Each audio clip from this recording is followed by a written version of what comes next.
ஆண்டவருடைய வார்த்தைக்கு நேராக நாம் கடந்து செல்லலாம். கடந்த மாதம் முழுவதுமாக ஒரு தேவனுடைய வார்த்தையை நாம் கவனித்தோம். குமாரன் என்ற அந்த வார்த்தையை நாம் கவனித்தோம். மிகவும் பிரயோஜனமுள்ளதாக ஆசீர்வாதமாக இருக்கும் என்று நான் கர்த்தர்களை நான் விசுவாசிக்கிறேன். பிதா யார், குமாரன் யார் என்கிற இந்த காரியங்களை ஒரு சிலவற்றை நாம் புரிந்து கொள்ளும்படி தேவன் நமக்கு கிருபை கொடுத்தார். இந்த நாளிலும் வருகிற நாட்களிலும் பரிசுத்த ஆவியானவரை குறித்து நாம் கவனிக்கும்படி தேவன் நமக்கு கிருபை தருவாராக. ஏனென்றால் கிறிஸ்தவத்தினுடைய அடிப்படை நாம் கவனித்து பார்ப்போம் என்றால் பிதா, குமாரன், பரிசுத்த ஆவி என்று நாம் பார்க்கிறோம். பிதா என்றால் யார் என்பதை நாம் கவனித்தோம். நம் பாடலில் பாடினது போல ஒருவரும் சேரக்கூடாத ஒளியில் வாசம் பண்ணுகிறவர், அவரை ஒருவனும் ஒரு காலமும் கண்டதில்லை என்று யோவான் சொல்லுகிறார். அவர் காணக்கூடாதவர், அதரிசனமான தேவன் என்று வேதத்தில் அவரை குறித்து நாம் பார்க்கிறோம். குமாரன் யார் என்று நாம் கவனிப்போம் என்றால் அதரிசனமான தேவனை நமக்கு பிரதிபலிக்கக்கூடிய குமாரனாக அல்லது தற்சொரூபமாக இந்த பூமியிலே ஆண்டவர் என்ன செய்தார்? சிருஷ்டிகளுக்கு தம்மை வெளிப்படுத்தும்படியாக சித்தம் கொண்டதனுடைய பெயர் தான் குமாரன் என்று நாம் கவனிக்கிறோம். தொடர்ந்து அந்த வசனங்களை நாம் கவனிக்கும் பொழுது மனுஷகுமாரன் என்றால் யார், தேவ குமாரன் என்றால் யார் என்பதையெல்லாம் நாம் கவனித்தோம். இந்த செய்திகள் நம்முடைய சபையின் யூடியூப் சேனலில் குமாரன் என்ற தலைப்பிலே வால்யூம் 1, 2, 3 என்ற அந்த காரியத்தில் போட்டிருக்கிறேன். ஆகவே அதை கேட்காதவர்கள் அதை சென்று நீங்கள் கேட்கும்படியாக உங்கள் பட்சமாக நான் கேட்கிறேன். உங்களுடைய நண்பர்களுக்கும் உங்களுடைய உறவினர்களுக்கும் அதை அனுப்பி தாருங்கள். கர்த்தர் உங்களை ஆசீர்வதிப்பாராக. இந்த நாளிலும் கூட தேவனுடைய செயலிலே அவருடைய கேரக்டர், அநேக கேரக்டர்கள் வெளிப்படுகிறது. ஒன்று பிதா, இன்னொன்று குமாரன், அடுத்து பரிசுத்த ஆவி என்று சொல்லப்படுகிறது. இந்த மூன்றிலுமே இன்றைக்கு திருச்சபை என்ன செய்கிறது? கிறிஸ்தவம் பிரிந்து கிடக்கிறது என்று பார்க்கிறோம். அடிப்படை நாம் பார்ப்போம் என்றால் அதிகமாக தர்க்கத்தையும் அதிகமான வாக்குவாதங்களையும் அதிகமாக சபைகள் பிளந்து போனது, இரண்டாக பிளந்த காரியங்களையும் நம் அடிப்படை கவனிக்கும் பொழுது இந்த 3 திருத்துவத்தை குறித்து என்று பார்க்கிறோம். ஒரு கூட்டம் திருத்துவம் இருக்கிறது என்று சொல்லுகிறது, இன்னொரு கூட்டம் திருத்துவம் இல்லை என்று என்ன செய்கிறார்கள்? வாதிடுகிறார்கள். அதுதான் ஆரம்பத்திலே நான் சொன்ன ஒரு விஷயம். தேவனுடைய இந்த திருத்துவத்தை நீங்கள் நானும் ஆராயும்படியாக நாம் போவோம் என்றால், ஆராய்ச்சி செய்யும்படியாக போவோம் என்றால் நிச்சயமாகவே குழப்பத்திற்குள்ளாக தான் நாம் கடந்து போவோம். ஏனென்றால் தேவனை குறித்து முழுமையாக புரிந்து கொள்வதற்கு நமக்கு அப்பேற்பட்ட ஒரு ஞானம், அந்த ஒரு ஆற்றல் அல்லது அந்த அளவுக்கான ஞானம் நமக்கு இன்னும் வரவில்லை என்று தான் சொல்ல வேண்டும். அதை சொன்னா கோபம் தான் வரும். எனக்கு அறிவு இல்லையா அப்படின்னு சொல்றீங்களா பாஸ்டர், சொல்றீங்களா பிரதர்னு மனுஷங்க என்ன செய்வாங்க? கோபப்படுவாங்க. எவ்வளோ பெரிய ரெவரண்ட் அவர், எவ்வளோ பெரிய பிஷப் அவர், எவ்வளோ பெரிய போப்பு, அவர் சொன்னால் உண்மையாக தானே இருக்கும் அப்படின்னு சொல்லி அவருக்கு தெரியாதா?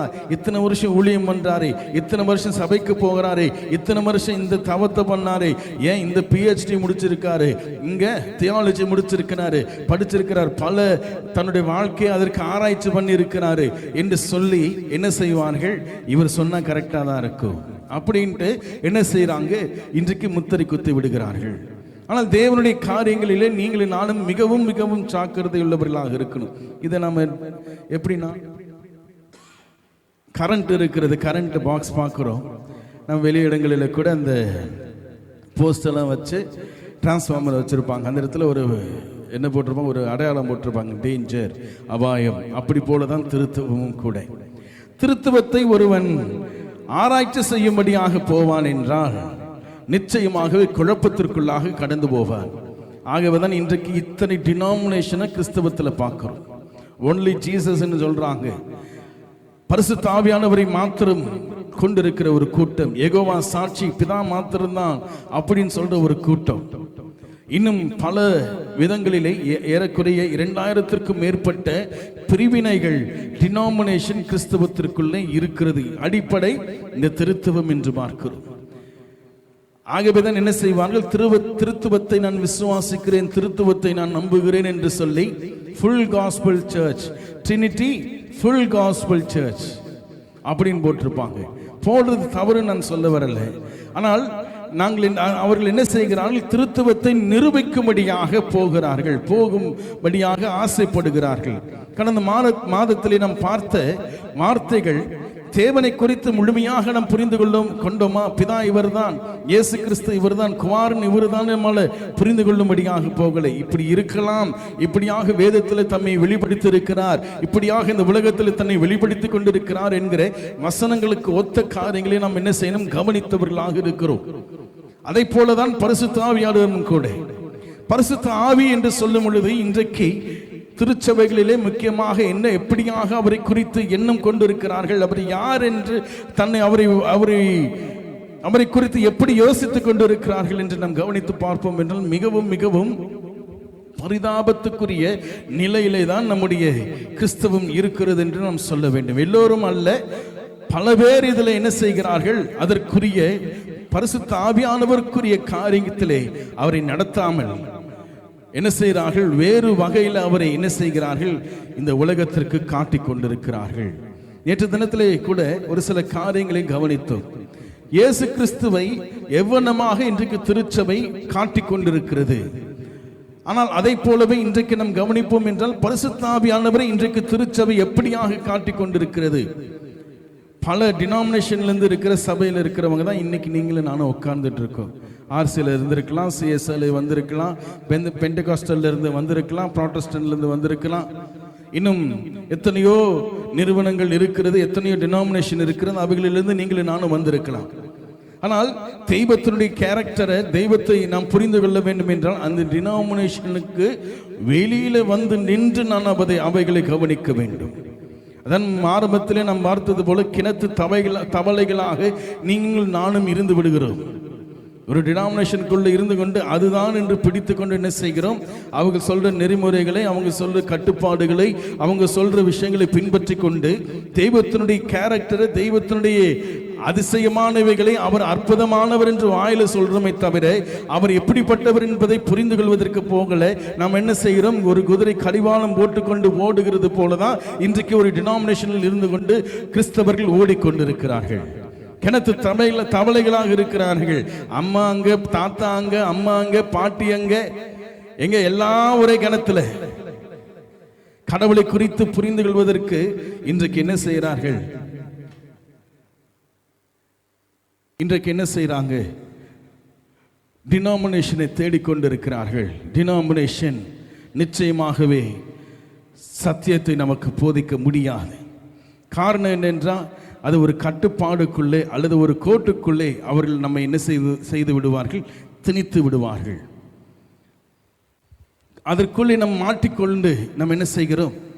தேவனை அறிந்து கொள்ள முடியாமல், தேவனை புரிந்து கொள்ள முடியாமல், பிரச்சனைகள் வரும் பொழுது, பாடுகள் வரும் பொழுது, உலகத்தில் நம்ம அழிவுகளை நாம் கவனிக்கும் பொழுது, சீற்றங்களை கவனிக்கும் பொழுது, ஏன் நம்ம சொந்த குடும்பத்தில் இருக்கிறவர்களை மரித்து போகிற சூழ்நிலைகள் வந்தாலும் அந்த நேரங்கள் நீங்களும் நானும் கலங்கி விடுகிற, கடவுள் இருக்கிறாரா, கடவுள் இருக்கிறாரா என்று நாம் கலங்கி விடுகிறவர்களாக இருக்கிறோம். காரணம் என்ன தெரியுங்களா? இன்றைக்கு இருக்கிற டினாமினேஷன் கடவுளை நமக்கு மறைச்சு வைத்திருக்காங்க. இதுதான் உண்மை, இதுதான் உண்மை, நடந்து கொண்டிருக்கிற உண்மைகள் இவைகள் தான். எந்த கிறிஸ்தவனாவது பாடுகள் பிரச்சனைகளோடு கூட வாழ்வதற்கு நாம் என்ன செய்கிறோம்? பிரயாசப்படுவோமா? இல்லை. சுகமான ஒரு வாழ்க்கை அது எல்லோருக்கும் உண்டு. எல்லாரும் நினைக்கிற ஒரு காரியம். கிறிஸ்தவன் தான் அப்படி நினைக்கணும்னு அவசியம் இல்லை. மற்ற மதத்தில் போய் பாருங்க, அல்லது மற்ற உலக மக்களை கவனித்து பார்ப்போம் என்றால் அது நல்ல ஒரு வாழ்க்கை, என்ன சஃபோஸ்டிகேட்டடான ஒரு வாழ்க்கையை தான் என்ன செய்கிறாங்க? எதிர்பார்க்கிறவர்களாக இருக்கிற. ஒரு வீடு இருக்கணும், ஒரு வாசல் இருக்கணும், அது வாசலில் ஒரு கார் நிற்கணும், ஒரு பைக் நிற்கணும், எலக்ட்ரிக் பைக்கு. ஏன் எலக்ட்ரிக் பைக்குனா இன்றைக்கி ரொம்ப அந்த செலவு ரொம்ப கம்மி. நமக்கு எலக்ட்ரிக் பைக் நிற்கணும், பக்கத்தில் ஒரு இடத்த வாங்கணும், அல்லது 2 இடம், 2 பிள்ளைங்க தான் 2 இடம் வாங்கி வைக்கணும். ஏன்னா இப்போ இல்லைன்னா திருமண நேரத்தில் அதுக்கு தேவைப்படும். அந்த பிள்ளைக்கு எத்தனை வயசு? 2 வயசு. இப்படியாக மனுஷனுடைய எண்ணங்கள் என்ன செய்கிறது இருக்கிறது. தவறுன்னு நான் சொல்லலை, நிச்சயமாக அது உண்மை. ஏனென்றால் நம்முடைய பிள்ளைகள், நம்ம தேவன் கடவுள் நம்முடைய பிள்ளைகளை கொடுத்து ஒரு பொறுப்பு கொடுத்திருக்கிறார். அவங்களை எப்படி வளர்க்கணும், அவங்களுக்கு எதிர்காலத்திற்கு நல்ல காரியங்களை செய்து வைக்கிறது, சொத்துக்களை சேர்த்து வைப்பது நல்லது. ஆனால் அதுக்காகவே இன்றைக்கு பல பெற்றவர்கள் தங்களுடைய வாழ்க்கையை அர்ப்பணித்து விடுகிறார்கள். நல்லது தான், பிள்ளைக்காக தான் நான் செய்கிறேன், பிள்ளைக்காக தான் நான் செய்கிறேன். ஆனால் பிள்ளைக்கு கொடுக்க வேண்டிய உண்மையை நாம் கொடுக்காமல் இன்றைக்கு பெற்றவர்கள் போய்விடுகிறார்கள். பிள்ளைகளுக்கு கொடுக்க வேண்டிய சத்தியத்தை இன்றைக்கு பெற்றவர்கள் கொடுக்காமல் போய்விடுகிறார்கள். தூங்குறிய ராஜா, நீ தூங்கு, நான் சர்ச்சுக்கு போயிட்டு வந்துடுறேன், நீ இன்னும் நல்லா தூங்கு, நல்லா படுத்து உறங்கி கொண்டுரு, நான் என்ன போயிட்டு வந்துடுவார். நீ முழிக்கிறதுக்குள்ள உனக்கு கறி செஞ்சு குழம்பு செஞ்சு என்ன செஞ்சிடறேன், கறி குழம்பு செஞ்சு காலைல எழுந்த உடனே தோசை சுட்டு கொடுப்பாங்க. சுட்டுட்டு தூங்கிட்டு இருப்பான் பையன். காரணம் என்னவென்றால், இன்றைக்கு தெய்வத்தை அறிந்து கொள்வதற்கு நம்ம என்ன செய்கிறோம், நம்மை சுற்றி இருக்கிற சூழ்நிலைகள், நம்முடைய டினாமினேஷன், நாம் போகிற திருச்சபைகள் என்ன செய்கிறது என்றால், வேறு விதத்தில் தெய்வத்தை நமக்கு காட்டி கொண்டிருக்கிறது. தெய்வம் இருக்கிற விதத்தில் நம்மை காட்டுவதற்கு அவைகள் தவறி போய்விட்டது என்று தான் சொல்ல வேண்டும். நிச்சயம் அது 100க்கு 100 இது உண்மை. நீங்கள் போன சபைகளிலே கொடுக்கப்பட்ட செய்திகளையும் அவருடைய முறைகளையும் நீங்கள் இன்றைக்கு சிந்தித்து பார்ப்பீர்கள் என்றால் நிச்சயமாக அவைகள் தான், அதில் எந்த மாற்றமும் இல்லை.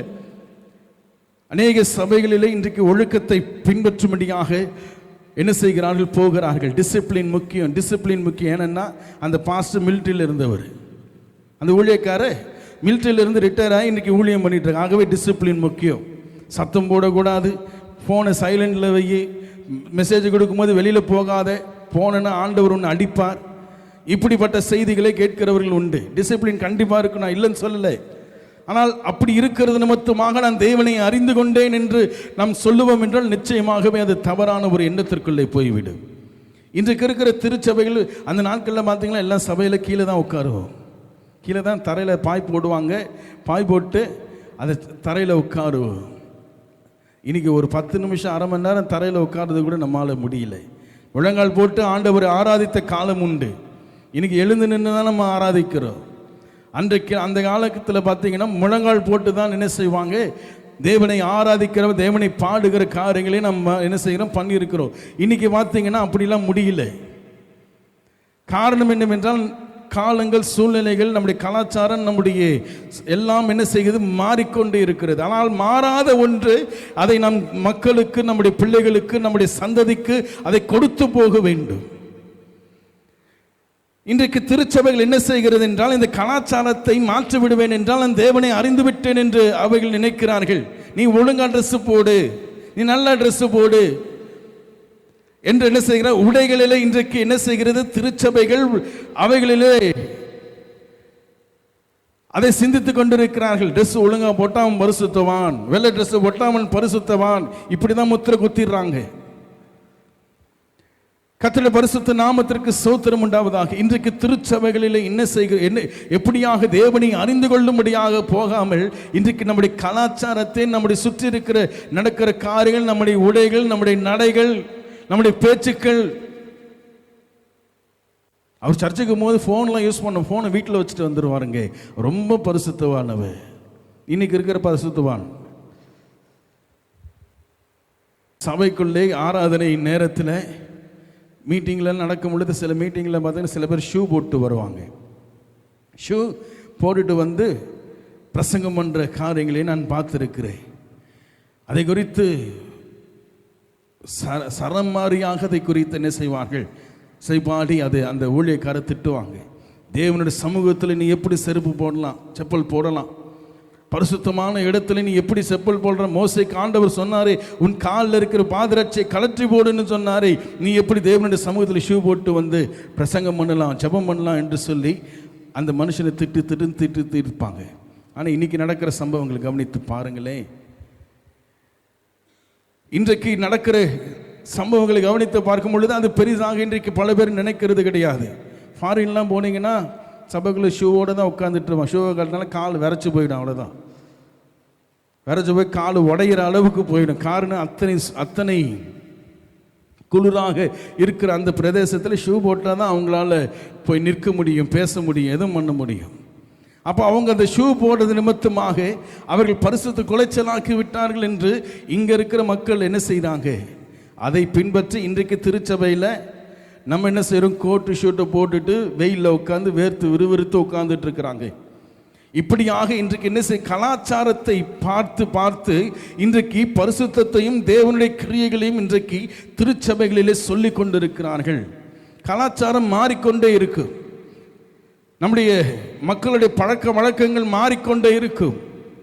ஒரு காலத்தில் நம்ம என்ன செஞ்சாங்க, அவங்களாம் அந்த தீப்பெட்டி வச்சு நெருப்பு கொளுத்தில், கல் இல்லைன்னா நெருப்பு கொளுத்துவாங்க. கல்லை அந்த ஒராசி என்ன செய்வாங்க, நெருப்பை கொளுத்துன ஒரு காலம் உண்டு. இன்றைக்கி அதே பண்ணிகிட்டு இருக்கிறோமா? இல்லையே. லைட்டர், இப்போ லைட்டர் கூட தேவையில்லை, இப்படி ஆன் பண்ணாலே போதும் நெருப்பு வருது கேஸ் ஸ்டவ்வில். கலாச்சாரங்கள் மாறிக்கொண்டே இருக்கும், பழக்க வழக்கங்கள் மாறிக்கொண்டே இருக்கும். ஆனால் இன்றைக்கு திருச்சபையில் அவைகளை பெரிதாக பேசிக்கொண்டு, ஓப்பனாக நான் சொல்கிறேன்னா, சிபிஎம் என்று சொல்கிற திருச்சபைகள், சிலோன் பெண்டிகாஸ்டல் மிஷன் என்று இன்றைக்கு டிபிஎம் ஆக மாறி தி பெண்டிகாஸ்டல் மிஷன் மாறிக்கொண்டிருக்கிறது. அந்த அப்படியாக இருக்குது, அந்த பேரில் இருக்குது. இப்போது சிலோனில் இருக்குன்னு சொன்னோம்னா அடிக்க ஆரம்பிச்சிட்டானுங்க. ஏன், இலங்கையிலேருந்து எப்படிடா நீ வரலான்னு டிபிஎம்னு மாற்றிட்டாங்க. அதை சிபிஎம்மாக இருந்த சபையை சிலோன் பெண்டிகாஸ்டல் மிஷன், ஏன்னா அங்கேருந்து வந்த ஊழியம் அது. எங்கே, சிலோன்லேருந்து வந்த ஒரு ஊழியம். ஆனால் இன்றைக்கு டிபிஎம்னு மாற்றிட்டாங்க. ஏன்னா சிலோன்லேருந்து வந்தவொடனே தமிழ்நாட்டில் விடமாட்டான், பிரச்சனை வரும்னு சொல்லிட்டு டிபிஎம்னு மாற்றின பேரை மாற்றி வைத்திருக்கிறார்கள். தவறு நான் சொல்லனா, அங்கே நடக்கிற ஒரு விஷயம் என்ன தெரியுங்களா, உங்களுக்கு ஏதாகிலும் டிசீஸ் வந்தது, நோய் வந்ததுன்னா மாத்திரை எடுக்கக்கூடாது. யார் மாத்திரை இப்போ இல்லைங்க, பல வருடங்களுக்கு முன்பாக பாஸ்டர், அந்த பாஸ்டரோட பேர் எனக்கு ஞாபகம் வரல, அருமையான பாடல்கள் எல்லாம் எழுதியிருக்கிற ஒரு பாஸ்டர், நரிக்கு குழி உண்டு, பறவைக்கு கூடும் உண்டு, மனுஷகுமாரனுக்கோ தலை சாய்க்க இடமில்லை என்ற ஒரு பாடலை இன்றைக்கு அந்த பாடலை தேடின கிடைக்கவே இல்லை. நரிக்கு குழி உண்டு,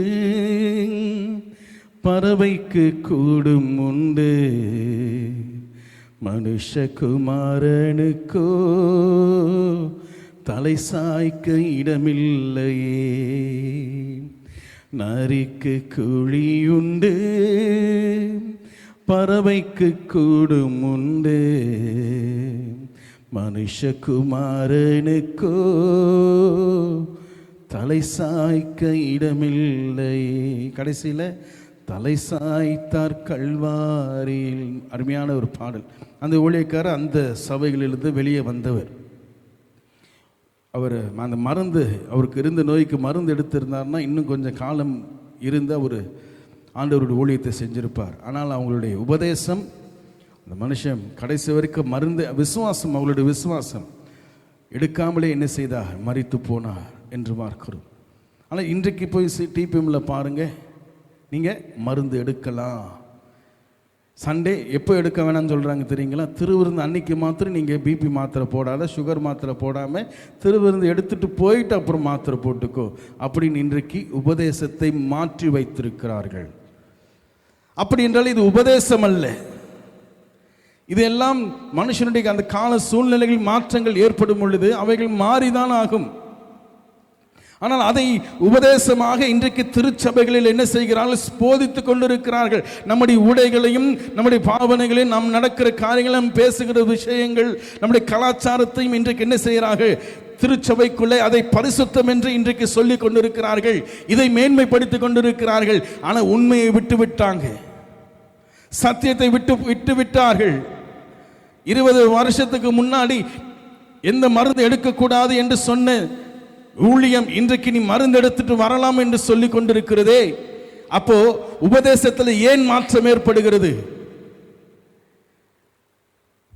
அவங்க மருந்து எடுக்காம இருங்க, நான் அந்த வாதத்துக்கு நான் வரல. எடுக்கலாம் எடுக்கக்கூடாது என்ற வாதத்துக்கு நான் வரல. அது முக்கியமல்ல என்று நான் சொல்றேன். ஆண்டவர் உனக்கு என்ன, எந்த அளவுக்கு உனக்கு விசுவாசம் கொடுத்திருக்கிறார், அந்த விசுவாசத்தின்படி நீ செய், ஆண்டவர் உனக்கு தருவார். ஆனால் அதை உபதேசமாக நான் மாற்றுவேன் என்றால் கிறிஸ்துவை, தெய்வத்தை என்னால் புரிந்து கொள்ள முடியாமல் போய்விடும். இன்றைக்கு அதை தான் இன்றைக்கு கிறிஸ்தவம் செய்து கொண்டிருக்கிறது. இன்றைக்கு பெரிய மாடனாக மாறி இன்றைக்கு திருச்சபைகளில் பார்த்தீங்களா, உபதேசங்கள்லாம் போய்விட்டு இன்னைக்கு வெறும் பாடல் மாத்திரம் தான் போய்கிட்டு இருக்கிறது. பாடலுக்கு மாத்திரம் முக்கியத்துவம் கொடுத்துரு. ஏன்னா பாட்டிலே உபதேசம் இருக்குதான், பாட்டிலே ஆண்டவர் என்ன செய்யறாங்களா? ஆராதனை செய்யறாங்களா, பாட்டிலே ஆண்டவருடைய சுவிசேஷத்தை சொல்றாங்களாம். இந்த காரியங்கள் எல்லாம் எப்படி சபைக்குள்ளே வருகிறது, எப்படி வந்து கொண்டிருக்கிறது? பாடல்கள் முக்கியம். பாடல் பாடக்கூடாதுன்னு சொல்லலை. ஆனால் இன்றைக்கு பாடல் மாத்திரம் பாடிக்கொண்டு அதற்காக தன் ஊழியத்தை செய்து கொண்டிருக்கிற எத்தனை ஊழியர்களை நீங்கள் நானும் பார்க்கிறோம். பிரசங்கம் பண்ண சொன்ன ஒரு வார்த்தை கூட அவங்கள வாயிலிருந்து வராது. தடுமாறுவாங்க வார்த்தைக்கு. காரணம் என்ன தெரியுங்களா? தேவனை அறிந்து கொள்ளக்கூடிய எண்ணம் அவங்களுக்கு இல்லை. தங்களுடைய திறமைகளை வெளிக்காட்டுவதற்கு தான் இன்றைக்கு ஊழியங்கள் நடத்தி கொண்டிருக்கிறார்கள். எனக்கு கீபோர்டில் நல்லா நான் வாசிப்பேங்க. கீபோர்டு நல்லா வாசிப்பேன். எத்தனை கான்சர்ட் நடக்குது இன்னைக்கு கிறிஸ்தவத்தில். ட்ரம்ஸ் வாசிக்கிறார்ல அவருடைய பேர் இது, கிட்டார் வாசிக்கிறார்ல அவர், கீபோர்டு வாசிக்கிறார்ல இவருடைய பேர் இது. இன்றைக்கு தங்களுடைய திறமைகளை காட்டும்படியாக தான் இன்றைக்கு கிறிஸ்தவம் போய்கொண்டிருக்கிறது. ஏனென்றால் அவங்களாம் தன்னை கிறிஸ்தவன் என்று சொல்லிக் கொண்டிருக்கிறார்கள். கிறிஸ்தவர்களாக இன்றைக்கு என்ன செய்கிறார்கள்? கிறிஸ்துவை ஏற்றுக்கொண்டேன் என்று சொல்லிக் கொண்டிருக்கிறவர்கள் இன்றைக்கு கிறிஸ்துவை திருச்சபையில் வருகிற மக்களுக்கு மறைத்து கொண்டிருக்கிறார்கள். கிறிஸ்தவனுக்கே கிறிஸ்தவ மறைக்கிறாங்கன்னா மற்றவங்களுக்கு என்ன நிலைமை? கிறிஸ்தவர்களுக்கு இன்றைக்கு தெய்வத்தை மறைத்து கொண்டிருக்கிறார்கள் என்றால் மற்றவர்கள் நிலைமை என்னன்னு சொல்லுவது? அதாவது தான் இன்னைக்கு கடவுளை இயேசு கிறிஸ்துவை குறித்து, தெய்வத்தை குறித்து ஏதாவது ஒரு 4 வார்த்தை சொல்லுங்கன்னு ஒரு விசுவாசியை போய் கேட்போம்னா தடுமாறுவாங்க. எங்கள் ஊழியக்காரர் தாங்க எல்லாம் சொல்லுவார். அவர் நல்லா படிச்சிருக்கிறாருங்க, அவர் நல்லா என்ன செஞ்சிருக்கிறாரு, எம்டெச் பிடெச்னு முடிச்சு தியாலஜிலாம் முடிச்சு அவர் என்ன செஞ்சிருக்கிறார், 6 வருஷம் பைபிள் காலேஜ் படிச்சிருக்கிறாரு. எங்க குருகுலத்தில் இந்துஸ்தான் பைபிள் இன்ஸ்டியூட் இருக்கு, அங்கே படிச்சுட்டு வந்தார் அப்படின்னு சொல்லிட்டு அவர்கிட்ட போய் கேளுங்க. அவரை கேட்டால் அவர் இன்னும் மோசமாக இருக்கிறாரு. நான் குறை சொல்லுவதற்காக இது சொல்ல, இன்றைக்கு கிறிஸ்துவை தெய்வத்தினுடைய செயலை மறைத்து கொண்டிருக்கிறது. எதை வைத்து? கலாச்சாரங்களையும் மாற்றங்களையும் தன்னுடைய காரியங்கள் எல்லாம் வைத்து என்ன செய்கிற கிறிஸ்தவத்திற்கு மறைத்து கொண்டிருக்கிறார்கள் மக்களுக்கு. ஆனால் இன்றைக்கு வேதம் நமக்கு தெளிவாக சொல்லுகிறது. ஆகவேதான் அன்றைக்கு இயேசு கிறிஸ்து இருந்த காலத்தில் அதன் பவுலுடைய ஊழியம் ஆரம்பிக்கும் பொழுது அன்றைக்கே என்ன செய்தார்கள்? நான் இவரை சேர்ந்தவன், நான் அவரை சேர்ந்தவன், இந்த கூட்டத்தை சேர்ந்தவன், நான் லுத்தரனை சேர்ந்தவன், நான் சென்ட் பால்ஸை சேர்ந்தவன், நான் சென்ட் ஜோசப்பை சேர்ந்தவன், சென்ட் மரியாவை சேர்ந்தவன் என்று சொல்லி என்ன தங்களுக்குள்ளே பிரித்து கொண்டது போல தான் இன்றைக்கு 2000க்கும் மேற்பட்ட டினாமினேஷனை பிரித்து வைத்திருக்கிறார்கள். கடவுள் ஒருவர் தானே, தெய்வம் ஒருவர் மாத்திரம் தானே, ஏன் இத்தனை டினாமினேஷன்? மற்றவங்களை குறித்து குறை சொல்வதற்கு நமக்கு எந்த வக்கும் கிடையாது. ஏன்னா இங்கே அத்தனை ஓட்டை வச்சிருக்கிறோம். நம்ம தெய்வத்தை அறிகிறேன், உண்மையான தெய்வத்தை அறிந்திருக்கிறேன், ஜீவனுள்ள தேவனை வணங்குகிறேன், என்னை ரட்சித்தார், என்னை விடுதலையாக்கினார், நான் பரலோகம் போகிறேன் சொல்றவனே, இத்தனை ஓட்டைகளை நீங்களும் நானும் வைத்துக் கொண்டு இருக்கிறோம். இங்க திருத்தாம வெளியில போய் திருத்துவதற்கு நம்ம என்ன செய்கிறோம்? பிரயாசப்படுகிறோம். உன் வீட்டில் இத்தனை ஓட்டை வச்சிருக்கிறவங்க சொல்லுவாங்களோ, உன் கண்ணில் இவ்வளவு பெரிய விஷயத்தை வச்சு அடுத்தவன் கண்ணில் இருக்கிறது நீ சொல்றதுக்கு நீ யார் என்று ஆண்டவர் கேள்வி கேட்பார். டினாமினேஷன் இன்றைக்கு தெய்வத்தை மறைத்து கொண்டிருக்கிறது. 100க்கு 100 உண்மை இது. தெய்வத்தினுடைய கிரியைகளை, தெய்வத்தினுடைய செயல்களை இன்றைக்கு டினாமினேஷன் மறைத்து கொண்டிருக்கிறது. இந்த 3 செய்திகளை யூடியூப்ல போட்டிருக்க 3 செய்தியை கேட்டு பாருங்க. இன்றைக்கு அவ்வனமாக தெய்வத்தை மக்களுக்கு சொல்லிக் கொண்டிருக்கிறார்கள் இல்லையா என்று நீங்கள் நிதானிக்க முடியும். இயேசு கிறிஸ்துவை எவ்வனமாக நீங்களும் நானும் காட்டிக் கொண்டிருக்கிறோம். குமாரன் என்று சொல்லப்படுகிறவர் யார் என்பதை இன்றைக்கு திருச்சபை சொல்லிக் கொண்டிருக்கிறது. அது யாரா இருந்தா எனக்கு என்னங்க, எல்லா குமாரனும் ஒண்ணுதானே. தாவீதின் குமாரனே எங்களுக்கு இறங்கும், யோசேப்பின் குமாரனே எங்களுக்கு இறங்கும். இன்னைக்கு அப்படித்தானே இயேசுவை கூப்பிட்டு கொண்டிருக்கிறார்கள். குமாரன் என்றால் யார் என்பதை இன்றைக்கு திருச்சபை மக்களுக்கு நாம் சொல்லிக் கொண்டிருக்கிறோம். ஆனமாக தெய்வத்தை நாம் பார்ப்பதற்கு நாம் போகிறதில்லை. ஏனென்றால் டினாமினேஷன் நம்முடைய கண்ணை மறைச்சு வச்சிருக்கு. ஆகவேதான் இப்படிப்பட்ட செயல்களை சொல்லும் பொழுது கிறிஸ்தவத்தை டினாமினேஷனில் பல வருஷம் ஊறி போனவன் வெளியே வருவதற்கு மிகவும் மிகவும் கடினம். அதான் முன்னாடியே சொன்னேன், மதத்துக்குள்ளே இருந்து வெளியே மனுஷன் வருவது தன் தோலை உரிக்கிறதற்கு சமம். அது தன் தோலை உரிக்காமல் ஒருவனும் மதத்தை விட்டு வெளிவர முடியாது. கிறிஸ்தவ மதத்தை விட்டு ஒருவன் வெளிவர வேண்டும் என்றால் தன் தோலை உரிக்கணும். அதற்கு தயாரா நீங்கள்? அப்படிதான் கிறிஸ்தவனை வார்த்தை கேட்கணும். நீங்களும் நானும் அதற்கு ஆயத்தம் உள்ளவர்களாக. வலிக்கும், நிச்சயமா வலிக்கும். ஆனால் தோலை உரித்து பாருங்கள், தெய்வம் உங்களுக்கும் எனக்கும் தென்படுவார். ஹல்லேலூயா. தெய்வத்தை நீங்களும் நானும் என்ன செய்ய முடியும்? தரிசிக்கிறவர்களாக நாம் பார்க்க முடியும், அவரை பார்க்க முடியும். அவர் எப்படி நமக்கு வெளிப்படுத்த சித்தம் உள்ளவராக இருக்கிறாரோ அவ்வண்ணமாக நமக்கு தம்மை வெளிப்படுத்துவார். கர்த்தருடைய பரிசுத்த நாமத்திற்கு ஸ்தோத்திரம் உண்டாவதாக. அதன் அடிப்படையில் நாம் கவனிக்கும் பொழுது பரிசுத்த ஆவியானவரை குறித்து நீங்களும் நானும் என்ன செய்யணும்? கொஞ்சம் பார்க்கணும். இயேசு கிறிஸ்து ஒரு வார்த்தையை சொல்லுவார். அந்த வசனத்தை வாசிங்க. இந்த வார்த்தையை அடிப்படையாக வைத்து தான் இந்த சத்தியத்தை நாம் கவனிக்க போகிறோம். யோவான் 14ஆம் அதிகாரம் 13ஆம் வசனத்திலிருந்து 19ஆம் வசனம் வரைக்கும் எடுத்தவங்க வாசிங்க. யோவான் 14ஆம் அதிகாரம் 13ஆம் வசனத்திலிருந்து 19ஆம் வசனம் வரை. ஹல்லேலூயா. போதும் சிஸ்டர். இங்கே வாசிக்கிறோம், பிதா குமாரன் என்ற அந்த காரியத்தை நாம் அறிந்து கொண்டோம், புரிந்து கொண்டோம்.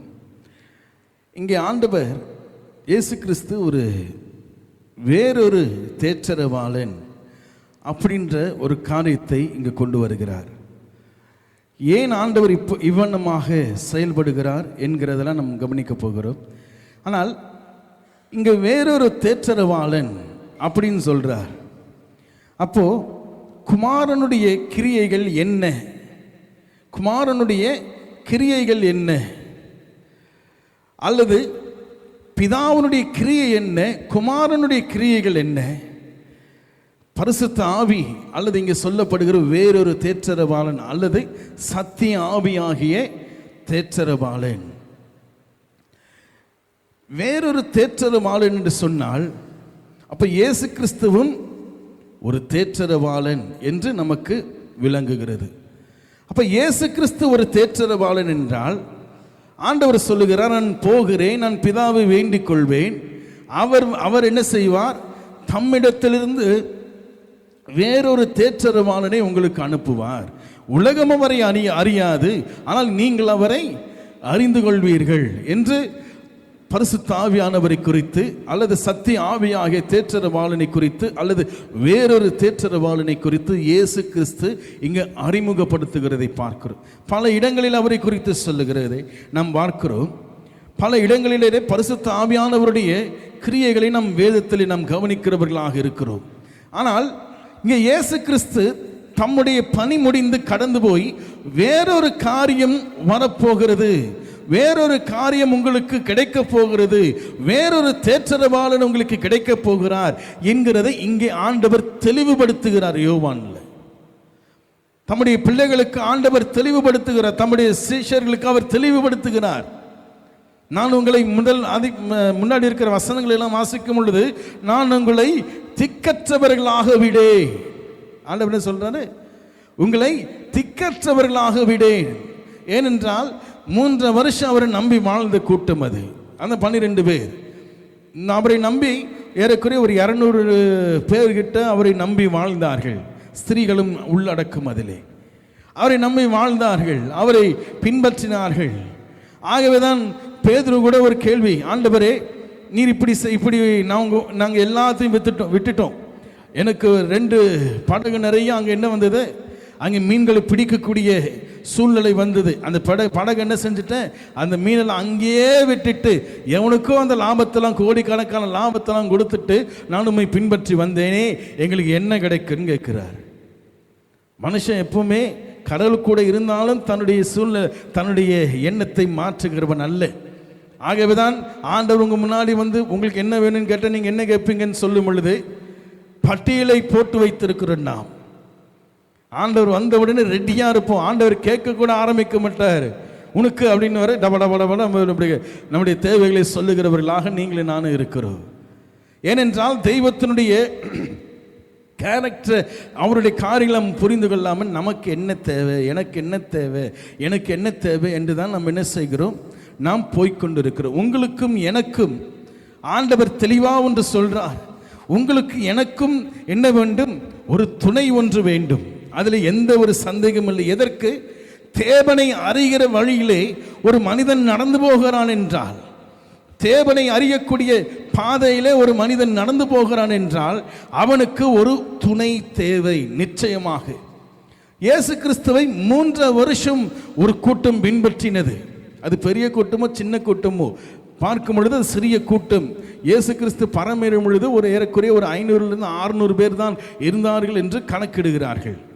அப்போ 500 பேரை கொண்ட அந்த கூட்டம் என்ன செய்கிறது? இயேசு கிறிஸ்து மரித்து போகிறார், அவர் மரணிக்க போகிறார், அவர் சிலுவையில் அறையப்பட போகிறார். அப்போ மேய்ப்பனை வெட்டுவே, ஆடுகள் சிதறடிக்கப்படும் என்பதெல்லாம் ஆண்டவர் சொல்லுகிறார். காரணம் என்னவென்றால், தம்மை நம்பி வந்த மக்கள், தம்மை விசுவாசித்த மக்கள், தம்மை பின்பற்றுகிற மக்கள் என்ன செய்யப்பட போகிறார்கள்? திக்கு தெரியாதவர்களாக நிற்க போகிறார்கள், திக்கு அற்றவர்களாக நிற்க போகிறார்கள். எப்படி போவது என்று தெரியாமல் இதுவரைக்கும் அவர் சொன்னதெல்லாம் செஞ்சிட்டாங்க. இங்கே போவோம், அங்கே போவோம், அந்த செய்வோம், இதை பண்ணுவோம், என்ன அதை செய்வோம், எல்லாம் சொல்லிட்டாங்க. எல்லாம் சொன்னதெல்லாம் செஞ்சாங்க, போனாங்க, கூட போனாங்க. அவர் கூடையை தூக்க சொன்னால் கூடையை தூக்குறாங்க. இன்னொரு தடவை கூடையை தூக்க சொன்னால் அங்கேயும் கூடையை தூக்குறாங்க. ஒரு 12 பேர் கையிலும் கூடையை கொடுக்குறார் ஆண்டவர், தூக்கிட்டு வாங்கடான்னு. எல்லாம் அவர் சொன்னதெல்லாம் அவர்கள் என்ன செய்கிறார்கள்? செய்து கொண்டிருக்கிறார்கள். அப்போ அவர் மரண நேரம் வரும் பொழுது, இயேசு கிறிஸ்து மாம்சத்திலே மனுஷகுமாரனாக வந்த இயேசு கிறிஸ்து மாம்சத்திலே தமது மரணத்தை அடைய போகிறார். தமது மரணத்தை அவர் அடைய போகும் பொழுது ஆண்டவர் தம்மை பின்பற்றி வருகிற பிள்ளைகளை கவனிக்கிறார். தனியாக இந்த ஆடுகள் நிற்குமே, என்னை நம்பி வந்தவர்கள் இப்ப ஏற்பட்ட ஒரு நிலையிலே காணப்படுவார்களே, யாரும் அவர்களை வழிநடத்துவதற்கு ஒருவரும் இல்லாமல் இருப்பார்களே என்று இயேசு கிறிஸ்து நினைத்தது மாத்திரமல்ல, தம்மை பின்பற்றின சீஷர்களும் அதை நினைத்தார்கள். இயேசு கிறிஸ்து மரணம் அடைந்த உடனே தம்முடைய சீஷர்கள், இனி என்ன செய்வதுன்னு நமக்கு தெரியல, வா நாம் திரும்ப போய் மீன் பிடிக்க போவோம், அப்படிதானே போனாங்க. கடவுளை நம்பி வந்தேன், 3 வருஷம் நல்லா இருந்தது, அவரை நம்பி எவ்வளோ விஷயங்களை செஞ்சோம், அவருக்காக எல்லாவற்றும் விட்டேன், அவரை பின்பற்றினே. ஆண்கள் ஒரு பக்கம், பெண்கள் ஒரு பக்கம், என்ன செய்வது என்று தெரியல. ஆகவே மறுபடியுமாக பேதுரும் அவனோடு கூட இந்த சில பேர் என்ன செஞ்சாங்க? மீன் பிடிக்கும்படியாக போனார்கள் என்ற சம்பவங்களை வேதத்தில் வாசிக்கிற. காரணம் என்ன செய்யுதுன்னு தெரியல, சாப்பாட்டுக்கு என்ன பண்ணுறதுன்னு தெரியல, அடுத்த வேலைக்கு என்ன செய்வது என்று தெரியல. ஆகவே ஆண்டவர் இதையெல்லாம் நினைத்தவராக சொல்லுகிறார், நான் போன பின்பு வேறொரு தேற்றரவாளனை உங்களுக்கு அனுப்புவேன், உங்களை நடத்தும்படியாக, உங்களை வழி நடத்தும்படியாக. நீங்க எங்கெல்லாம் ஏதாகலும் இடத்துல போய் நிற்கும் பொழுது, இங்கே நான் என்ன பேசுவேன் எனக்கு தெரியாதே, இங்கே என்ன பதில் கொடுப்பது என்று எனக்கு தெரியாதே, அதற்கெல்லாம் கலங்க வேண்டாம். நீ போய் நின்று வாயத்தர, நீ என்ன பேசணுமோ பரிசுத்த ஆவியானவனுக்கு உனக்கு அருள் செய்வான். ஆனால் இந்த வசனத்தை இன்னைக்கு என்ன எப்படி மாத்திட்டாங்க தெரியுங்களா? பரிசுத்த நீங்க இன்னது பேச வேண்டும் என்று உங்களுக்கு என்ன செய்வார்? பரிசுத்த ஆவியானவர் அந்த நேரத்தில் உங்களுக்கு கொடுப்பார் என்ற வார்த்தையை இன்றைக்கு பிரசங்கம் பண்றதுக்கு யூஸ் பண்றாங்க, தீர்க்க தரிசனம் சொல்லுவதற்கு யூஸ் பண்ணி கொண்டிருக்கிறாங்க. அவைகளெல்லாம் நாம் கவனிக்க போகிறோம் தெளிவாக. பரிசுத்த ஆவியானவருடைய கிரியைகள் இன்றைக்கு திருச்சபைகளில் எப்படி நடந்து கொண்டிருக்கிறது, ஆனால் அதற்கு அவைகள் எதற்காக கொடுக்கப்பட்டது என்பதை நீங்கள் நானும் புரிந்து அடிப்படையை நாம் தெரிந்து கொள்வோம் என்றால், இன்றைக்கு கிறிஸ்தவத்தில் 98% பரிசுத்த ஆவியானவரை மிஸ்யூஸ் பண்ணி கொண்டிருக்கிறார்கள். மிஸ்யூஸ் பண்றாங்கன்னு சொல்றதை விட மிஸ்லீட் பண்ணிட்டு இருக்காங்க. யார? திருச்சபை மக்களை. கர்த்தருடைய பரிசுத்த நாமத்திற்கு ஸ்தோத்திரம் உண்டாவதாக. ஆண்டவர் சொல்லுகிறார், வேறொரு தேற்றரவாளன், வேறொரு தேற்றரவாளன். கர்த்தருடைய பரிசுத்த நாமத்திற்கு ஸ்தோத்திரம் உண்டாவதாக. அப்ப இந்த தேற்றரவாளன் யார்? வேதத்திலே நாம் கவனிக்கும் பொழுது பிதா, குமாரன், பரிசுத்த ஆவி. இயேசு கிறிஸ்து கூட நீங்கள் சகல ஜாதிகளையும் சீஷராக்கி பிதா, குமாரன், பரிசுத்த ஆவியானவர் நாமத்திலே அவர்களுக்கு ஞானஸ்நானம் கொடுங்கள். என்னன்னு சொல்றாரு? பிதா, குமாரன், பரிசுத்த ஆவியின் நாமத்தினாலே ஞானஸ்நானம் கொடுங்கள் என்று ஆண்டவர் சொல்லுகிறார். காரணம் என்னவென்றால், ஏன் தெய்வம் தன்னை 3 விதங்களிலே தன்னை வெளிப்படுத்துவதற்கு அவர் சித்தம் கொண்டார். பிதாவினுடைய கிரியை என்ன நாம் கவனித்தோம், அவர் யார் என்று நாம் கவனித்தோம். தாங்களும் கேள்வி இருக்குன்னா சபை முடிஞ்ச உடனே அதை குறித்து கேளுங்க, நாம் பார்ப்போம். இது குறித்து நாம் அலட்சியம் உள்ளவர்களாக இருப்போம் என்றால், அதாவது கும்பலில் சொல்லுவாங்களே, கும்பலில் ஒரு வார்த்தை சொல்லுவாங்க, அந்த மாதிரி நம்ம மாறிடக்கூடாது. கும்பலில் அல்லலுயா போடுற கூட்டமாயிடக்கூடாது. நம்ம தேவனை குறித்து சரியான விதத்தில் அவரை புரிந்து கொண்டு கடந்து செல்வதற்கு நீங்களும் நானும் பிரயாசப்படணும். அவங்க அல்லலுயா சொல்ல சொன்னாங்க, நான் அல்லலுயா சொல்றேன். இங்க இவங்க இதை செய்ய சொன்னாங்க, நான் சொல்றேன்.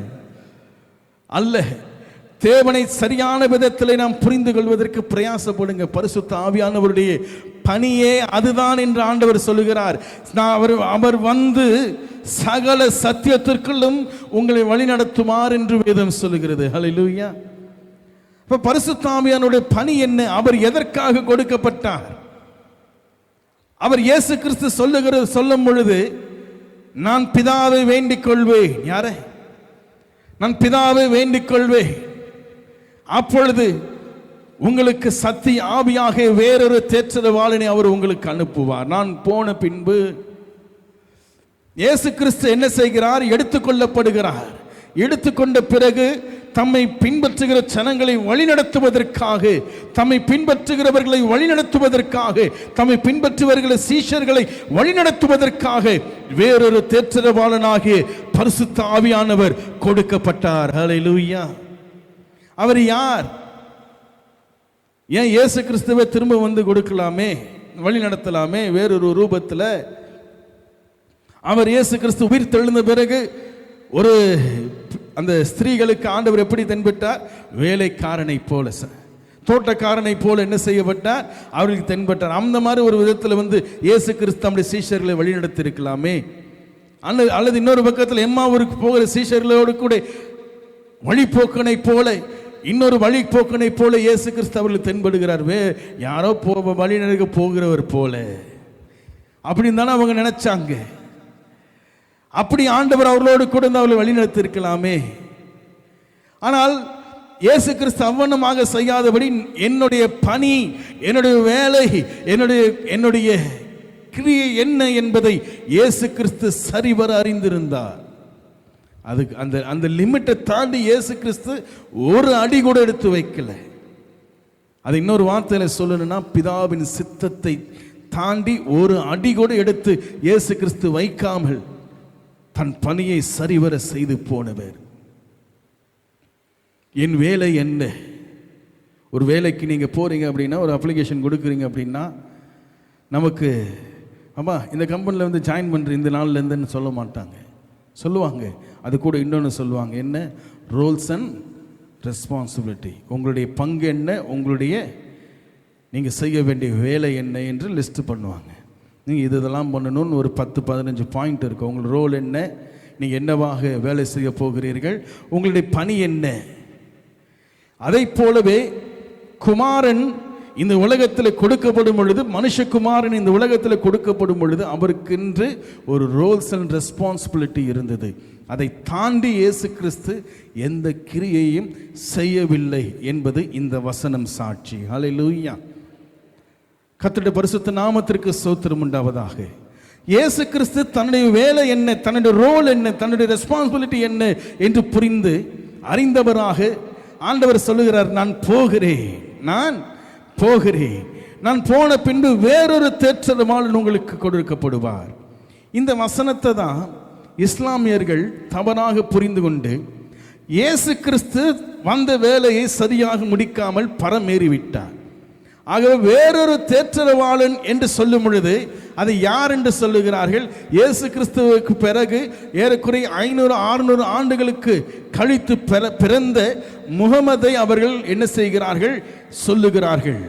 முகமது தான் வேறொரு தேற்றரவாளன், அவர் வந்துதான் நம்மளை இன்றைக்கு நடத்தி கொண்டிருக்கிறார் என்று இஸ்லாமியர்களுடைய நம்பிக்கை. அது அவருடைய குர்ஆனில் இதை குறித்து எழுதியிருக்கிறார்கள். வேறொரு தேற்றரவாளன். அப்போ இயேசு கிறிஸ்து அல்ல, அப்ப இன்னொரு தேற்றரவாளன் வருகிறார். அந்த தேற்றரவாளன் நம்மை காப்பாற்றுவார், நம்மை நடத்துவார், நம்மை வழிநடத்துவார் என்று சொன்னவனே பரிசுத்த ஆவியானவருடைய செயலை இஸ்லாமியர்கள் பார்க்கல, இந்துக்கள் பார்க்கல. ஏன்? பல ஆண்டுகளாக இருக்கக்கூடிய சீன மதங்களும் பார்க்கல. காரணம் என்ன? இயேசு கிறிஸ்து இந்த வசனத்தில் தெளிவா சொல்றார், உலகம் அவரை அறியாது, மற்ற மதத்தினர் அவரை அறிய முடியாது. ஏன்? கிறிஸ்தவனும் அவரை அறிய முடியாது, கிறிஸ்தவ மதத்தில் உள்ளவனும் அவரை அறிய முடியாது. நீங்கள் மாத்திரம்தான் அவரை அறிவீர்கள். அந்த வசனம் அப்படிதாங்க சொல்லுது. வாசிங்க திரும்ப. ஹல்லேலூயா.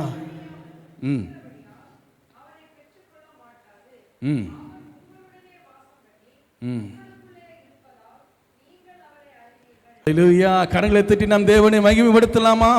இந்த வார்த்தையை தாண்டி பரிசுத்த ஆவியானவரை உங்களுக்கும் எனக்கும் ஆண்டவர் கொடுத்திருக்கிறார் என்றால் அவரை நீங்களும் நானும் அறிகிறவர்களாக தேவன் நம்மை நடத்தி கொண்டிருக்கிறார். அவருடைய சுத்த கிருபை. ஹல்லேலூயா. கால் தூசிக்கு கூட வரமாட்டான் அந்த மனிதன். பரிசுத்த ஆவியானவரை இன்றைக்கு உலகம் அறியாமல் இருக்கிறதற்கு காரணம் என்ன தெரியுங்களா? அவரை நாம் என்ன செய்கிறது இல்லை, புரிந்து கொள்ளும்படியாக நாம் போகிறது கிடையாது. உங்களுக்கு எனக்கும் பரிசுத்த ஆவியானவரை குறித்து ஆண்டவர் பிரசங்கம் பண்ணி கொண்டிருக்கிறது. காரணம் என்ன என்றால் உங்களுக்குள்ளும் எனக்குள்ளும் பரிசுத்த ஆவியானவர் இருக்கிறார்.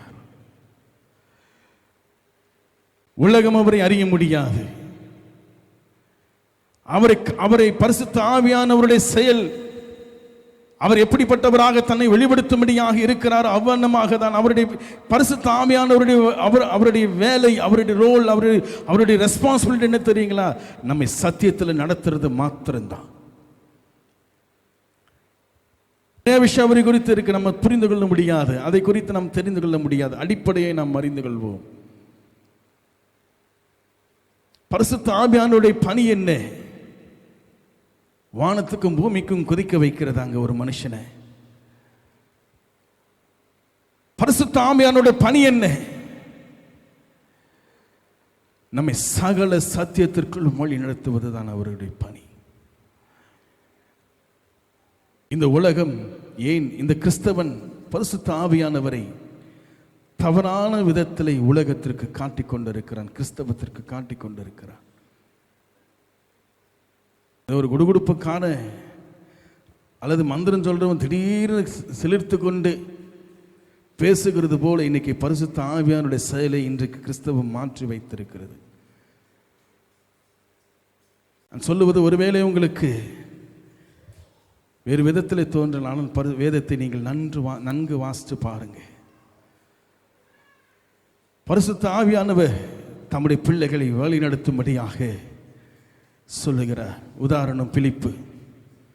பரிசுத்த ஆவியானவர் பிலிப்போடு கூட சொல்லுகிறார், என்ன, நீ அந்த மந்திரி வருகிற அந்த ரதத்தோடு கூட போய் நீ சேர்ந்து கொள் என்று பரிசுத்த ஆவியானவர் சொல்லுகிறார்.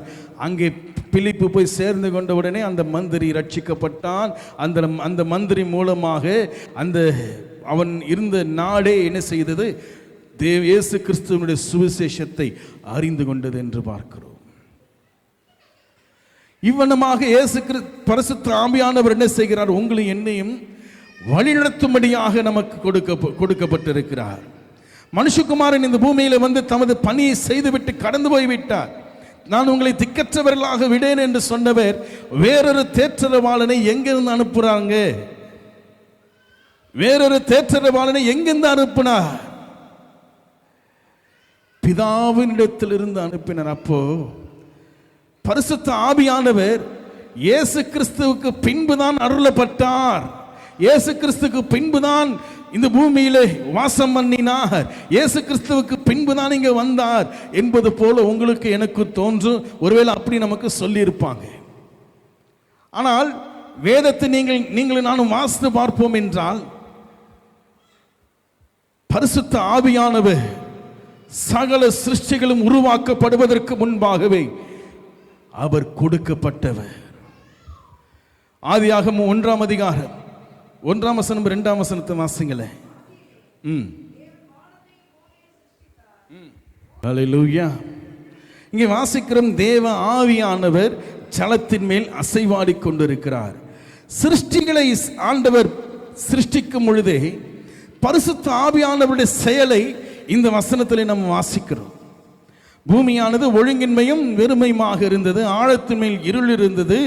தேவாவியானவர் ஜலத்தின் மேல் அசைவாடி கொண்டிருந்தார். அங்க நீராடிட்டு இருக்கிறார். அங்க கடவுள் அப்படிதான் சொல்லுவாங்க, நீராடிட்டு இருக்கிறார். அங்க என்ன கிரியை ஆண்டவர் செய்து கொண்டிருந்தார்? பரிசுத்த ஆவியானவர். இயேசு கிறிஸ்து சகலவற்றையும் ஆண்டவர் என்ன செய்தார்? பிதாவாக தேவனுடைய காணக்கூடாத, பார்க்க முடியாத, யாரும் கண்டிராத அந்த தெய்வத்தினுடைய தற்சொரூபமாக குமாரன் இருக்கிறார். ஆனால் கூட பரிசுத்த ஆவியானவர் என்று ஒரு சொல்லப்படுகிற ஒருவரும் என்ன செய்கிறார்? அவரோடு கூட பிரயாணம் பண்ணுகிறதை நாம் பார்க்கிறோம். எப்போ? சகல சிருஷ்டிகளும் உருவாக்கப்படுவதற்கு முன்பாகவே பரிசுத்த ஆவியானவர் தமது கிரியையை என்ன செய்து கொண்டிருக்கிறார்? செய்து கொண்டிருக்கிறார். ஆகவேதான் சங்கீதம் 51ஆம் சங்கீதத்திலே நாம் வாசிக்கும் பொழுது தாவீது சொல்லுகிறார், உமது சமூகத்தை விட்டு என்னை தள்ளாமலும் உமது பரிசுத்த ஆவியை என்னிடத்திலிருந்து எடுத்துக்கொள்ளாமலும் இரும். அப்ப பரிசுத்த ஆவியானவர் கிறிஸ்துவுக்கு முன்பாக தான் அருளப்பட்டார், கிறிஸ்துவுக்கு முன்பாக தான் கொடுக்கப்பட்டார் என்ற விஷயம் நமக்கு வேதத்தில் நாம் வாசித்தாலும், இந்த பரிசுத்த ஆவியானவர் ஆதி காலம் முதல் இருக்கிறவர். ஹல்லேலூயா. ஆகவேதான் சொல்லுகிறார் இங்கே, அந்த ஆவியை, பரிசுத்த ஆவியை நீர் என்னிலிருந்து என்ன செஞ்சிடாதீங்க, எடுத்துறாதீங்க. கர்த்தருடைய பரிசுத்த நாமத்திற்கு ஸ்தோத்திரம் உண்டாவதாக. பரிசுத்த ஆவியானவருடைய கிரியை, பரிசுத்த ஆவியானவருடைய செயல் எவ்வண்ணமாக இருந்தது என்பதை நீங்கள் நானும் கவனிக்க வேண்டும். பரிசுத்த ஆவி என்று சொல்லப்படுகிறவர் அல்லது தேவனுடைய ஆவியானவர் என்று சொல்லப்படுகிறவர். ஏன் தேவனுடைய ஆவியானவர் என்று சொல்லப்பட்டவர்? நாளடைவிலே அவர் பரிசுத்த ஆவியானவர் என்று சொல்லப்பட்டார். பரிசுத்த ஆவியானவர் என்று ஏன் அவர் அழைக்கப்படுகிறார்? தேவனுடைய தேவ ஆவியானவர் என்று ஏன் இன்றைக்கு சொல்லப்படலை அல்லது ஏன் அவரை சொன்னார்கள் என்ற விஷயங்கள் எல்லாம் நீங்களும் நானும் கவனிக்கணும். குமாரனை குறித்து நாம் கவனித்தது போல தெய்வம் நம்மை மீட்கும்படியாக, தமது பிள்ளைகளை, தமது சிருஷ்டிகளை சீர்படுத்தும்படியாக, தம்மண்டை வைத்துக் கொள்ளும்படியாக, நான் வேண்டாம், கடவுள் வேண்டாம் என்று உதறி போனாலும் திரும்பவும் அவரோடு கூட சேர்க்கக்கூடிய பணியை பிதாவாக தேவன் குமாரன் மூலமாக நிறைவேற்றினது போல பரிசுத்த ஆவியானவர் மூலமாக இன்றைக்கு நிறைவேற்றி கொண்டிருக்கிறார். ஹல்லேலூயா. இன்றைக்கு நீங்களும் நானும் என்ன செய்கிறோம்? தேவனை விட்டு தூர இருக்கிறோம். இயேசு கிறிஸ்து பிதாவண்டை நடத்தினார், பரிசுத்த ஆவியானவரும் நம்மை பிதாவண்டை தான் நடத்துகிறார். ஹல்லேலூயா. ஆகவேதான் சொல்லப்படுகிற நம்மை சகல சத்தியத்திற்குள் நம்மை வழி நடத்துகிறவர். நீ இங்கே போக வேண்டும், என்ன பண்ண வேண்டும், என்ன செய்யணும், எதுக்கு? கடவுளை அறிந்து கொள்வதற்கு, கடன் வாங்கிறதுக்கு இல்லை. அவர் காசு தரனார். ஆண்டவரே அவர் இருதயத்தில் பேசி பரிசுத்த ஆவியானவரை எப்படியாவது அவர் தரும்படியாக செய்யும். இதுக்கு பரிசுத்த ஆவியானவர் கொடுக்கப்படலை. உங்களுக்கு பணம் தேவை என்றால் தேவனிடத்தில் ஜெபம் பண்ணுங்கள், நிச்சயமாக ஆண்டவர் இதை செயல்படுத்துவார்.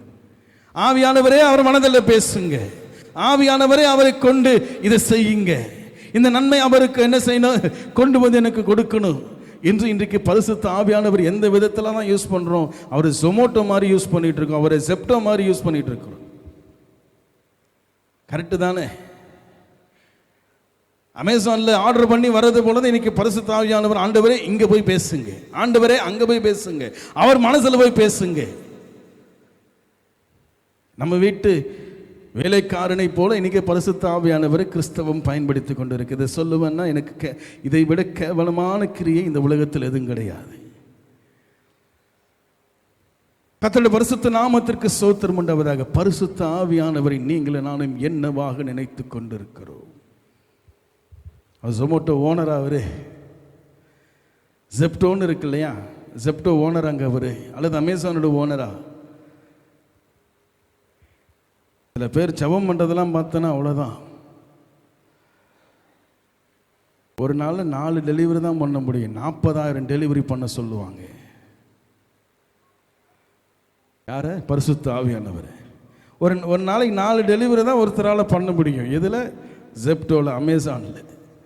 ஆனால் 40,000 டெலிவரி பண்ணும்படியாக ஆண்டவருக்கு ஆர்டர் போடுவாங்க. ஆண்டவரே, பரிசுத்த ஆவியானவரே இதை பண்ணுங்க, பரிசுத்த ஆவியானவரே இங்கே போய் எங்கே. பரிசுத்த ஆவியானவரே, இன்றைக்கு நீங்களும் நானும் என்ன செய்கிறோம்? தவறான விதத்தில் கிறிஸ்தவத்திற்கு இன்றைக்கு இருக்கிற கிறிஸ்தவ மக்கள் காட்டிக் கொண்டிருக்கிறார்கள். அவங்கள தவறுன்னு சொல்ல முடியாது, அவங்கள சரின்னு சொல்ல முடியாது. அவன் சொன்னானா, உன்னுடைய மூளை, உன்னுடைய அறிவு எங்கே போச்சு, உன் ஞானம் எங்கே போடுது? கடவுளை எவ்வளமாக நீங்களும் நானும் பார்க்க வேண்டும் என்கிற விதத்தையே இன்றைக்கு மாற்றி விட்டார்களே. ஆண்டவர் ஹாஸ்பிட்டல் வச்சிருக்கிற மாதிரி தான் பார்க்குறாங்க. ஆண்டவரே சுகத்திற்காக, ஆண்டவரே, இல்லாட்டி ஒரு பேங்க் வச்சிருக்கிற மாதிரி தான் அவரை பார்க்குறாங்க. இன்றைக்கு வேதம் சொல்லுகிறது, மனுஷகுமாரனுக்கு விரோதமாக பேசப்படுகிற காரியங்கள், அந்த பாவம் மன்னிக்கப்படும். ஆனால் பரிசுத்த ஆவிக்கு விரோதமாக பேசப்படுகிற பாவம் இன்மையிலும் மறுமையிலும் மன்னிக்கப்படாது என்று சத்திய வேதம் சொல்லுகிறதே. அப்ப மனுஷகுமாரனை விட பரிசுத்த ஆவியானவருடைய கிரியைக்கு வேதம், சத்திய வேதம் முக்கியத்துவம் கொடுக்கிறது என்றால், அப்ப இன்றைக்கு நீங்களே நானும் அவரை எப்படி பயன்படுத்திக் கொண்டிருக்கிறோம், எப்படி பார்த்து கொண்டிருக்கிறோம்? கிறிஸ்துவ ஏதாவது சொன்னா கூட மன்னிச்சிருவாங்க, ஏன்னா அவர் மன்னிக்கிறதுக்காக வந்தார். பரிசுத்த ஆவியான மன்னிக்கிறதுக்காக வரல அப்படின்றது போல நீங்க எடுத்துக்க கூடாது. பரிசுத்த ஆவியானவருடைய தன்மை எப்படிப்பட்டது, அவர் எப்படிப்பட்டவராக செயல்பட்டு கொண்டிருக்கிறார் என்கிற இந்த காரியத்தை நீங்களே நானும் புரிந்து கொள்ளணும். நிச்சயமாக இந்த வசனத்தில் நாம் பார்ப்போம், இம்மையிலும் மறுமையிலும் மன்னிக்கப்படாதமே, அப்ப அவனுக்கு மீட்பே இல்லையா? பரிசுத்த ஆவியானவருக்கு விரோதமாக ஒருவன் பாவம் செய்வான் என்றால், பரிசுத்த ஆவிக்கு விரோதமாக ஒருவன் தூஷணம் சொல்லுவான் என்றால், மனுஷகுமாரனை தூஷணம் சொன்னார்கள், அவரை திட்டினார்கள், அவர் என்ன செய்தாங்க? கொலை கூட செஞ்சிட்டாங்க. தெய்வத்தை சிலுவையில் வைத்து அவரை அறைந்தார்கள். அந்த பாவத்தை கூட மன்னிக்க முடியுமா?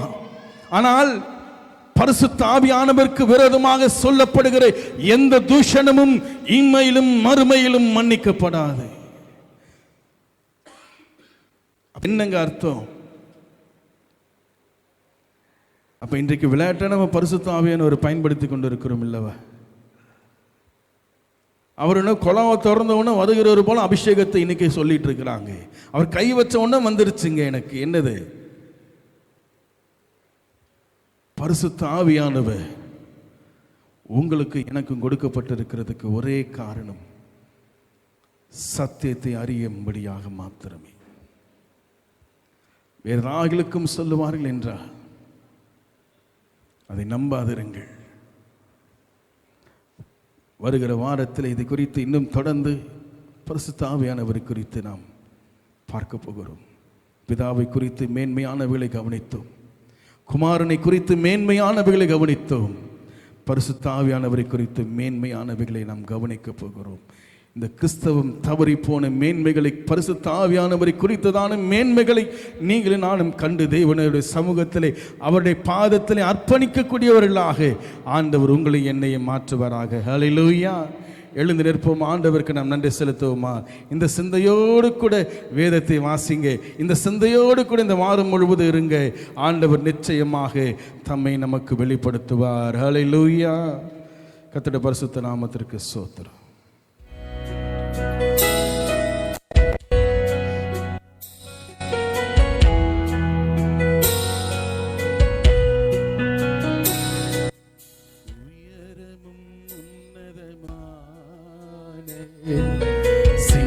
சிங்காசனத்தில் வீற்றிருக்கும் உயரமும் உன்னதமும் ஆன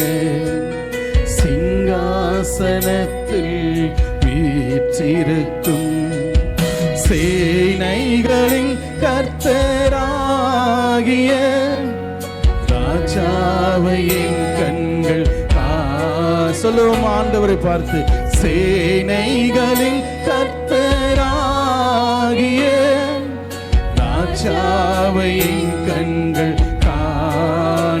மகிமைப்படுத்துவோமாக. சேனைகளின் கர்த்தர் பரிசுத்தர், சேனைகளின் கர்த்தர் பரிசுத்தர், சேனைகளின் கர்த்தர் பரிசுத்தர், பரிசுத்தர் பரிசுத்தரே, பரிசுத்தர் பரிசுத்தரே. ஒருவரை சாவாமை உள்ளவர், சேரக்கூடாத ஒளியில் வாசம் பண்ணுகிறவர். ஆண்டவரை மகிமைப்படுத்தி பாடுவோமா? ஆண்டவரே மக்கு ஸ்தோத்திரம். நீரே பரிசுத்த, நீரே மகத்துவம் உள்ளவர்.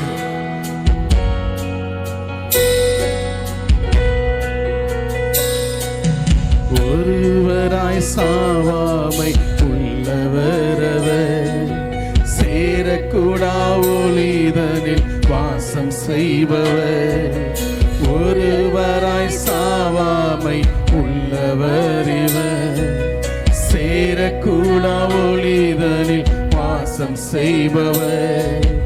அகிலத்தை வார்த்தையா சிருஷ்டித்தவர், இயேசுவே உம்மையை ஆராதிப்பேன். அகிலத்தை வார்த்தையா சிருஷ்டித்தவர், இயேசுவே உம்மையை ஆராதிப்பேன். சேனைகளின் கர்த்தர் பரிசுத்தர், சேனைகளின் கர்த்தர் பரிசுத்தர், சேனைகளின் கர்த்தர் பரிசுத்த. மகிமைப்படுத்துவோம். பரிசுத்தர் பரிசுத்தரே, பரிசுத்தர் பரிசுத்தரே. ஹல்லேலூயா. அவரை புரிந்து கொண்டு பாடும் பொழுது எத்தனை மேன்மை, அவரை அறிந்து கொண்டு பாடுவது எத்தனை மேன்மை நமக்கு ஆண்டவர் கொடுத்திருக்கிறார். ஹல்லேலூயா. ஆதியும் அந்தமும் மானவரவர், அல்பாவும் ஒமேகாவும் மானவரவர். ஆதியும் அந்தமும் மானவரவர், அல்பா ஒமேகாவும் மானவரவர். இருந்தவரும் இருப்பவரும் சீக்கிரம் வரப்போகும் ராஜாவர். ஆமே. இருந்தவரும் இருப்பவரும் சீக்கிரம் வரப்போகும் ராஜாவர். சேனைகளின் கர்த்தர் பரிசுத்தர், சேனைகளின் கர்த்தர் பரிசுத்தர். அப்பா உமக்கு ஸ்தோத்திரம், ஸ்தோத்திரம் ராஜா, உமக்கு ஸ்தோத்திரம்.